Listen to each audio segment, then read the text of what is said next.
फुलासारखं button असतं ना, सत्ताधारी पक्षाच्या इतक्या मोठ्या प्रमाणामध्ये उमेदवार जे आहेत ते बिनविरोध निवडून येतात. काय वाटतंय, एकूण संविधान जतन केलं जातंय का? एक असं आहे की हुकुमशाहीला सुरुवात झालेली आहे.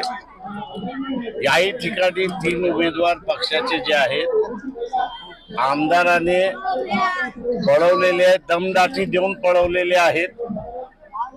काही ठिकाणी विकत घेतण्यात आलेले आहेत.